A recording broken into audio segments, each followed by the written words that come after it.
So is it still worth it to purchase the Apple Studio Display basically 2 years later that it came out? And also I see a lot of YouTubers saying to expend a little bit more, to buy this and that, but I'll let you know which version you should purchase, because if you are like me, basically around 40s or over 40s, what you should really spend the money on. If you want to know that and much more, stay tuned after the intro.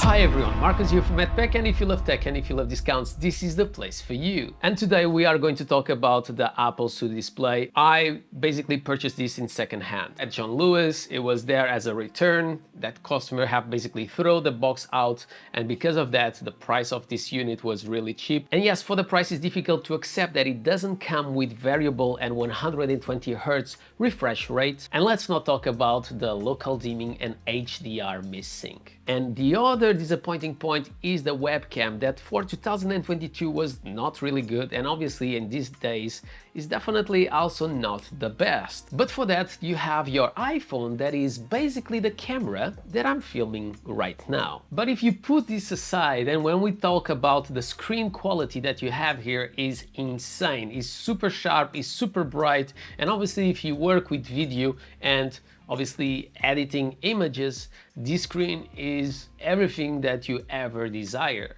And another thing that I really like about the Apple Studio Display is the fact that you will be able to do some tasks with it, like for example Siri, because that screen have a A13 chip on the inside. So in that case, your computer, like I have here on the side, will be able to basically focus and do what is more important, and in this case is filming this video. Another thing that I have to say that is maybe a negative point is the fact that you don't have any button to turn off your screen, but in that case, if you do that, you don't put your computer to sleep. So for that same reason, I'm so used to basically just go to the corner and put my computer to sleep that that's definitely not a big deal for me. Another thing that I really like is the fact that this screen comes with amazing speakers, because if you think about it, the space that I have here is definitely not the biggest space in the world. It seems big for you guys because I have a wide angle lens on my iPhone, but in reality it is quite small. And another thing that is a disadvantage the way that I use, but it's just to point it out, is that the speakers, they point the sound towards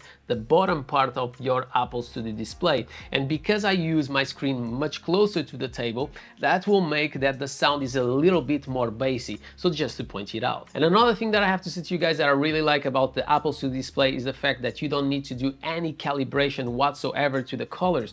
The color accuracy is insanely good. And even if you pass from your Apple Studio Display to your Mac and vice versa, the color accuracy is really good no matter which device you use from them. Something that I have to say is that the screen is super bright. Sometimes it's so bright that when you choose something that have a lot of whites, it's going to make everything looks really bright. So sometimes I need to adjust the brightness of my screen depending on the type of content that is happening. You could adjust and you could obviously decide to turn on or turn off. But let's talk about something that I see a lot of YouTubers saying to you to spend the money on, and I completely disagree, and is the anti-reflection coating that Apple offers you. From one camera, you don't basically see almost any reflections. If I change to the other one, you also don't see a lot of reflections. Yes, when I'm basically in here from this corner, I can see those type of reflections, but how often you will be working on an angle looking to your screen? And another thing that they are not really saying to you, and if you have an expensive TV,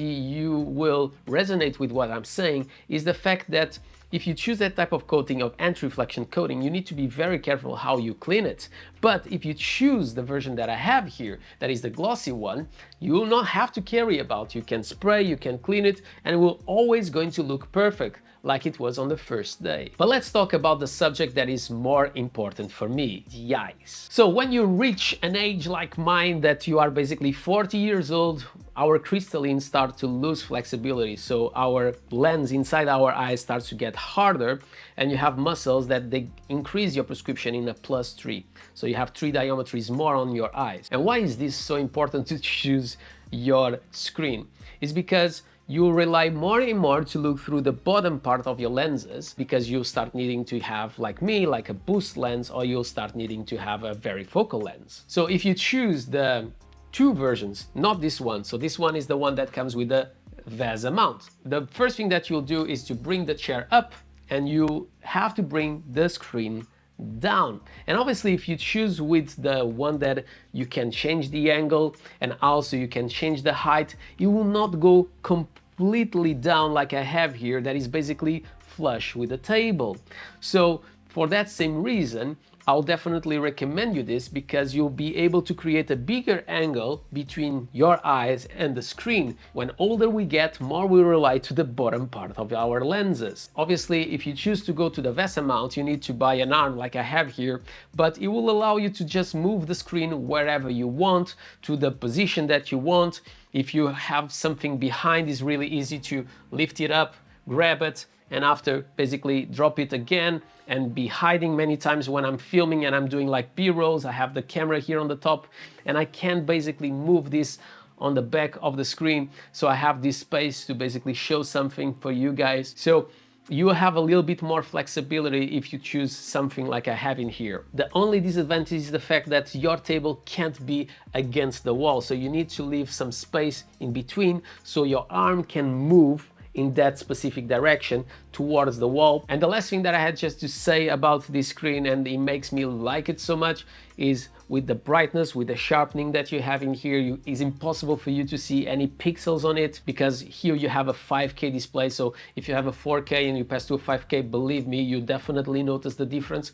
But it's so sharp that you'll feel very comfortable for hours and hours working on it. And I have to say that the downsides of the 120 hertz refresh rate and stuff like that, they are not really relevant for me, because in the end of the day, I'm not a gamer. My main objective is to sit here and work or study. So for me, the refresh rate is not so relevant. The quality of the image, the brightness, the sharpening that I have in here, that's super important. My name is Marco, this is MacPack. If you enjoyed this video, don't forget to subscribe to the channel, comment below, smash a thumbs up, do whatever you want, but always with a smile on your face. And I hope to see you in the next one.